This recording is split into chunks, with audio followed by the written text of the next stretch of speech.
Hi everyone, I want to talk about anemia. Anemia. Why am I anemic? Why is it that the doctor has told me the level of blood in me is low? Why that? What are the possible causes?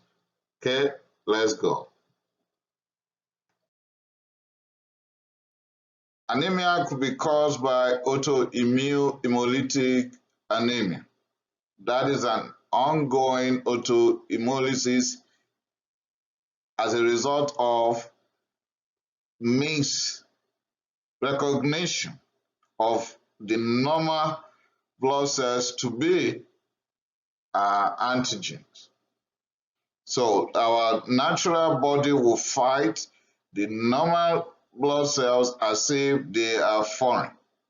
And then we have autoimmune hemolytic anemia, breaking it down, and it's occurring within us naturally. Anemia could be caused by sickle cell disease. This is the problem of the black race. Thalassemia is common in the Middle East, Mediterranean region, and so on. Spherocytosis, HIV, leukemia, Jesus, PD deficiency, renal disease, because there will be decreased erythropoietin, could all be responsible for the pallor that is seen in you today or the jaundice.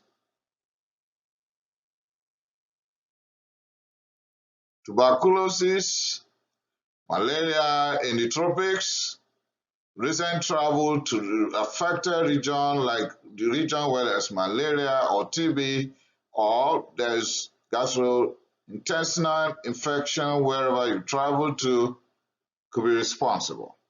Menstrual disorder where there is massive bleeding during menses, or pregnancy that is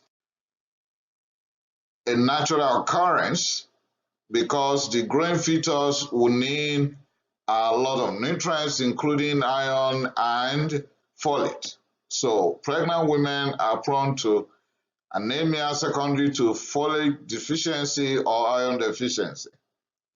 Bleeding dyscrasia, because they live with the disorder from birth to death. Fanconi anemia, that is a kind of inherited aplastic anemia, and family history of anemia. Anemia can run in family. You need to come down to the root cause. Causes of anemia continue, and we can find a situation called chronic disease. Chronic diseases like rheumatoid arthritis, chronic renal failure, and so on. For example, chronic diseases will give what we call anemia of chronic disease with microcytic features, resembling iron deficiency anemia. And in renal disease, there's going to be decreased erythropoietin necessary for the formation of red blood cells. Liver failure will lead to possible bleeding. That's why we check INR and PTT. Medications, some could directly affect the bone marrow, like chemotherapy and radiotherapy, while some will actually lead to slow bleeding, like giving ulcer, like non-steroidal anti-inflammatory drugs, or some could even cause aplastic anemia, like chloramphenicol.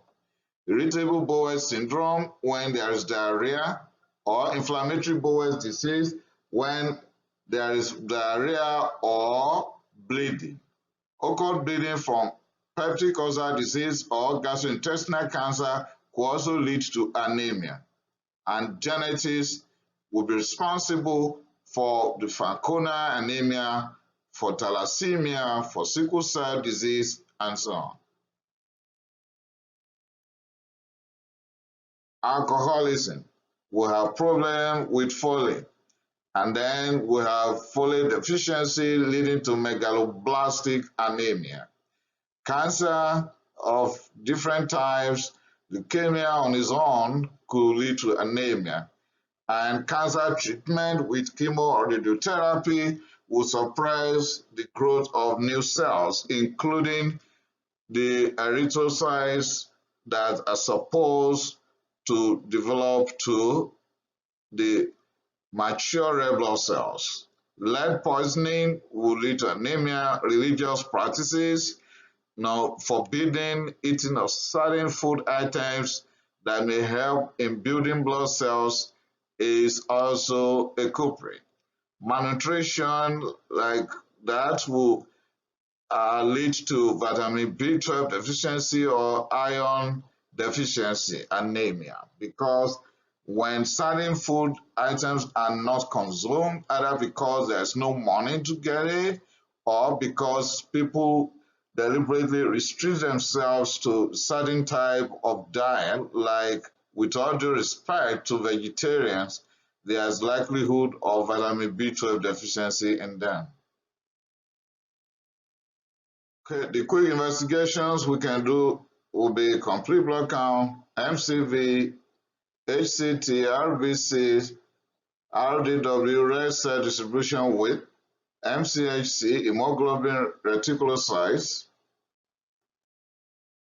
peripheral smear for spherocytosis, target cells or megaloblasts.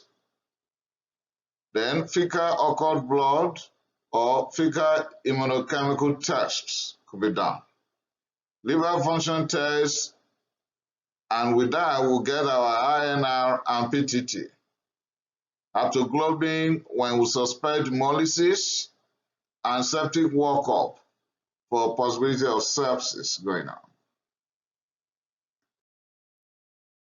Comb test if we are suspecting autoimmune hemolytic anemia. When we find Heinz bodies, then we might be diagnosing glucose-6-phosphate dehydrogenase deficiency. Elliptocytes will give clue to elliptocytosis.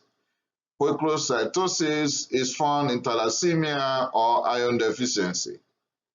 Basophilic stippling is given a clue to lead poisoning, while OH bodies is an indication of splenectomy.